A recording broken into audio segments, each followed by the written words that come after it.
নমস্কার বন্ধুরা, হাসি খুশি রান্নাঘরে সবাইকে অনেক অনেক স্বাগত। আজকে বন্ধুরা একটা খুব সুন্দর রেসিপি নিয়ে এসেছি। আজকে বানাবো কাঁচা আমের আচার। সেই দিন আমার কী কী লাগে আসুন আপনাদেরকে দেখাই। দিলাম 4টা আম নিয়েছি, দিয়ে প্রথমে কাটি। তারপরে মশলার মধ্যে লাগবে ডাল লঙ্কার গুঁড়ো, টক ঝাল মিষ্টি হবে তো সেই জন্য ডাল লঙ্কার গুঁড়ো দেবো। ডাল লঙ্কার গুঁড়ো লাগবে, জিরে, মৌরি, ধনে, 8 চামচ মেথি, 15-20 গোলমরিচ, হলুদ শস্য বা সাদা শস্য, কালো শস্য, শুকনো লঙ্কা আর কাঁচা লঙ্কা আমি রেখেছি, এটা পরে ইউজ করবো আপনারা দেখুন। এইদিকে লাগছে আমার কাশ্মীরি লঙ্কা কালারের জন্য ভিনিগার দেবো পরে ফ্রিজার করে রাখার জন্য। আর এটা হলো চিনি, টক মিশ্রিত চিনি আর নুন। এতটুকু আর যা লাগে আমি পরে দেখাবো। এই যে তোমার বন্ধুরা আমকে আমি ধুয়ে খুব ভালো করে একটা কাপড় দিয়ে মুছে পরিষ্কার করে রেখে দিয়েছি। আমটা পরে কাটবো, আপনাদেরকে দেখাবো।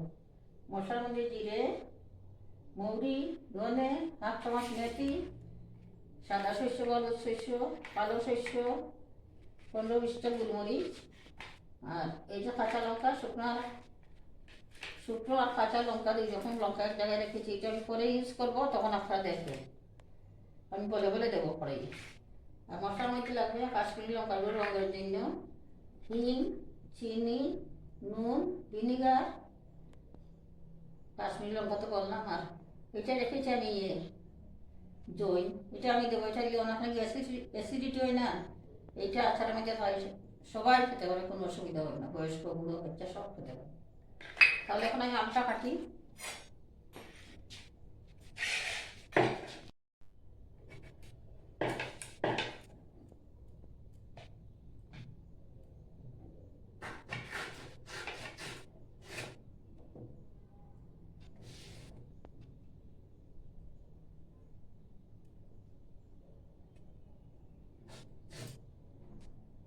আমি রুদ্রে দেবো না বন্ধুরা, আমি এমনি শুকিয়ে রান্না করে করে আচার করবো। আমাদের রুদ্রে দেওয়ার কোনো সুবিধা নেই, সেই জন্য আমি কড়াইয়ের মধ্যে দিয়ে রান্না করে করে করবো।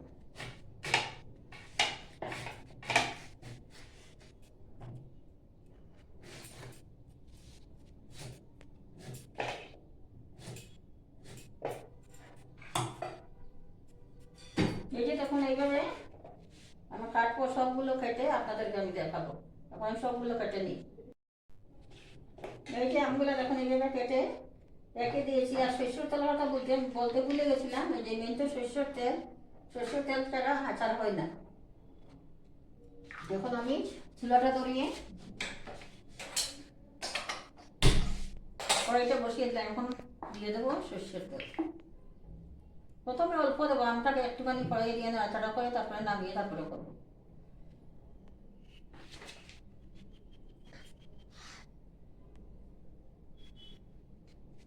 নুন দিলাম,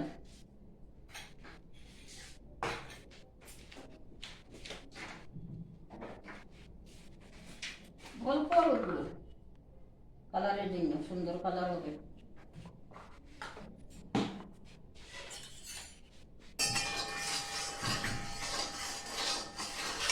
ভালো করে গরম হয়নি কিন্তু দিয়ে দেই, আচার তো কাঁচা তেল রাখলে কোনো অসুবিধা হবে না, কাঁচা তেলেও ভালো হবে।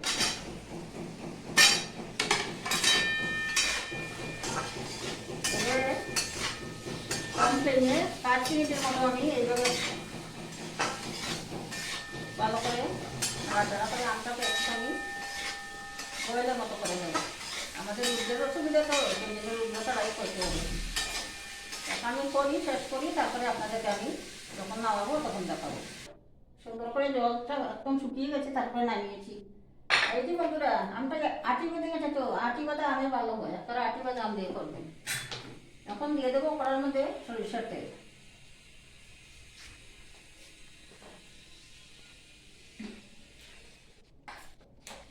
একটুখানি গরম হোক, তারপরে এখন আমি মশলাগুলো একটুখানি কড়াইয়ের মধ্যে হালকা ফ্রাই করবো না, নাড়াচাড়া করে একটুখানি গরম করে তারপরে যাতে গুঁড়ো করতে সুবিধা হয় সেই জন্য।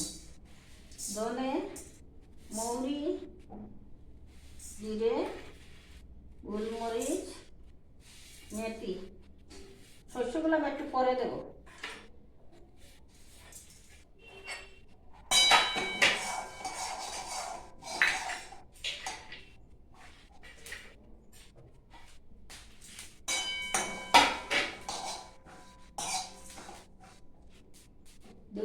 শুকনো লঙ্কা।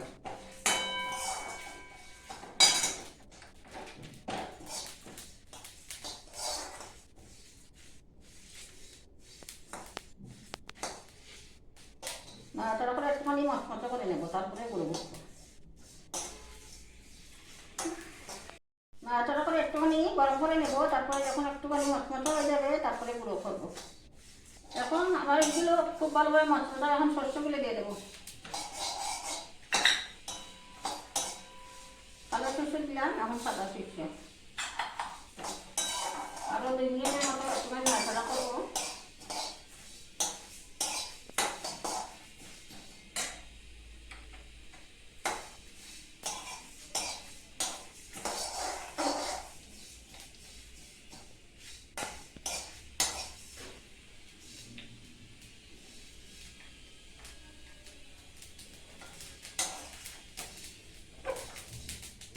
চেষ্টা করে এগুলো এখন ফুটফুট করে ফুটছে, তো এখন নামিয়ে নেবো। ফ্লেমটা বন্ধ করে আর কিছুক্ষণ কড়াইটা হিটে তো এর মধ্যে একটুখানি নাড়াচাড়া করে তারপরে গুঁড়ো করবো।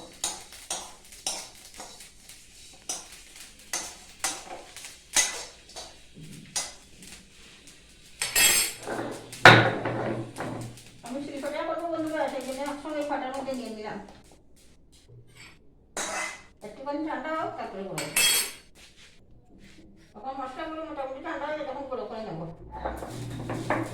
খুব গুঁড়ো করবো না, একটু দানা দানা থাকতে ভালো হবে। বেশি পাউডারের মতো করলে না নিচে সব মশলা নিচে চলে যায়, আবার গায়ে লাগানো থাকবে। গুঁড়ো করে নিয়ে তারপরে আমি গুঁড়ো করার পরে আপনাদেরকে আমি আবার দেখাবো। গোটা গোটা তাহলে মুখে ভরলে ভালো লাগবে, সেই জন্য এইভাবে করেছি। তখন আমি চুলোটা ধরে তেল বসিয়ে দিই। তেল আগে তো দিয়ে রেখেছিলাম তাই।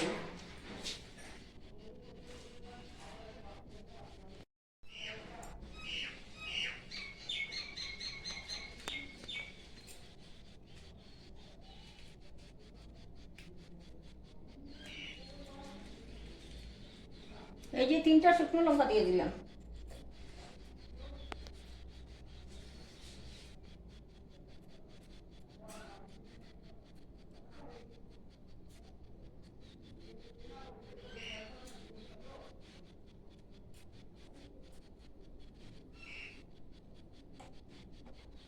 চার 5টা কাঁচা লঙ্কা। বাড়াতে দেখাচ্ছি বন্ধুরা, ডানাতে আসে না ক্যামেরা, সেই জন্য।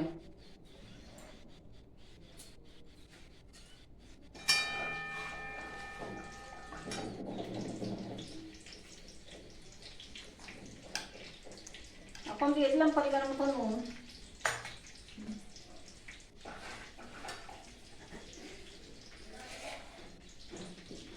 এই যে 2 চামচ, ছোটো চামচ তো সেখানে 2 চামচ কিনে দিলাম। টক ডাল মিষ্টি হবে তো সেই জন্য। চিনিটা খুব ভালো করে আগে হয়ে যাও, তারপরে আচারের রঙটা খুব সুন্দর হবে চিনি দেওয়াতে। আপনারাও চিনিটা তেলের মধ্যে আগে দিয়ে দেবেন।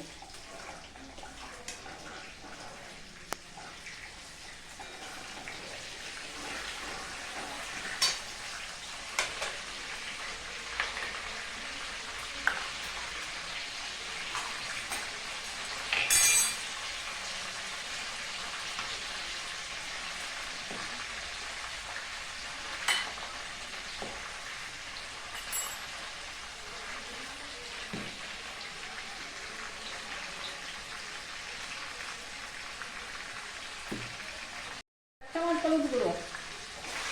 হলুদ দিয়ে বন্ধুরা রঙ সুন্দর হবে, কালারটা খুব ভালো আছে।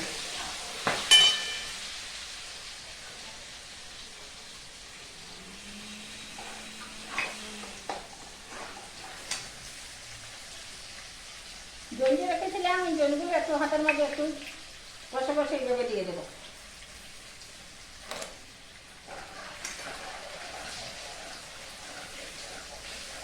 একটুখানি লাল লঙ্কার গুঁড়ো, 4 চামচ 1 চামচ পরিমাণ।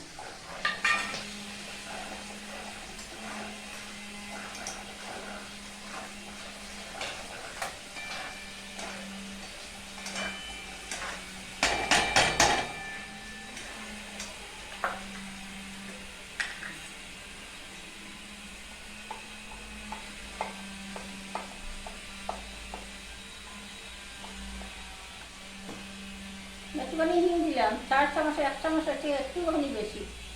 হিংটা আচারের মধ্যে হিঙের গন্ধটা খুব ভালো লাগে।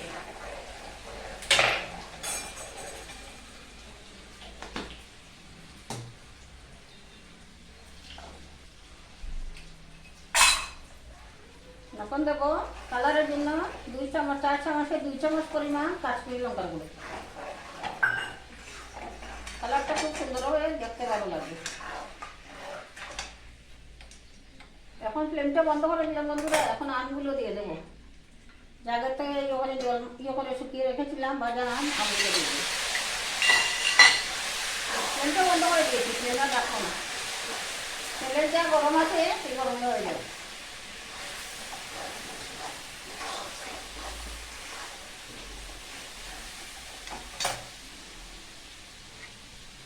একটুখানি লবণ দিলাম বন্ধুরা, নুনটা বোধহয় একটুখানি কম হবে এই জন্য।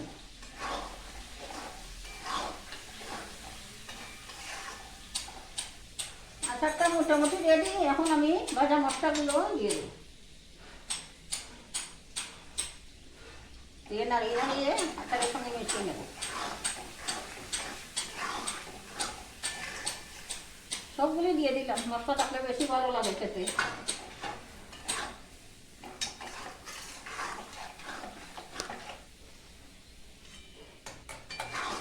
দেখেন রংটা কি সুন্দর হয়েছে।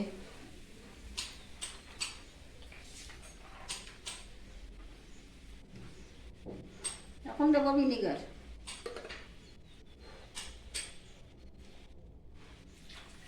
বন্ধুরা আমার আচারটা সম্পূর্ণ রেডি। এখন আমি ফ্লেমটা বন্ধ করে দিয়েছি। এখন নামিয়ে একটুখানি ঠান্ডা করে আমি পরিবেশন করে আপনাদেরকে দেখাবো। এখন আমি নামিয়ে দিলাম। এই যে বন্ধুরা পরিবেশন করে দিলাম। দেখেন আচারটা কি সুন্দর হয়েছে। শুকনো লঙ্কা আছে, কাঁচা লঙ্কাও দিয়েছি, যার ভালো লাগে ডলে ডলে খাবে। এখন আমি মোটামুটি ঠান্ডা হয়ে গেছে, এখন বয়ামে ঢুকিয়ে দেবো। আপনারা কাঁচের জারে ঢুকাবেন, কাঁচের জারেই ভালো থাকে।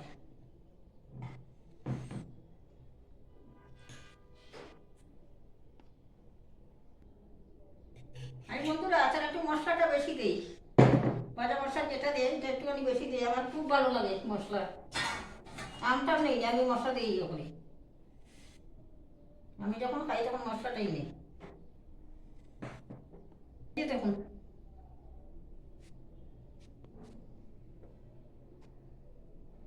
কিরকম সুন্দর হয়েছে। ভালো লাগছে নাকি? যদি ভালো লাগে তো এইভাবে একবার অন্তত ট্রাই করবেন, করে দেখবেন। মুখটা খুব ভালোভাবে বন্ধ করে রাখবেন। ফ্রিজে না রাখলেও চলবো, বাইরেই রাখতে পারবেন। 1 বছর ধরে সংরক্ষণ করে এটা ব্যবহার করতে পারবেন, নষ্ট হবে না। আজকের মতো এখানে শেষ করছি। ভালো থাকবেন, সুস্থ থাকবেন, সাবধানে থাকবেন। আর দয়া করে আমার চ্যানেলটাকে লাইক, শেয়ার এবং সাবস্ক্রাইব করবেন। পাশে থাকা বেল আইকনটা একটুখানি প্রেস করে দেবেন, তাহলে আমার দেওয়া ভিডিও সরাসরি আপনাদের কাছে পৌঁছাবে। নতুন বন্ধুদেরকে বলছি, যদি আপনারা সাবস্ক্রাইব না করে থাকেন তাহলে দয়া করে সাবস্ক্রাইবটা করে দেবেন। আজকের মতো এখানে শেষ করছি। নমস্কার।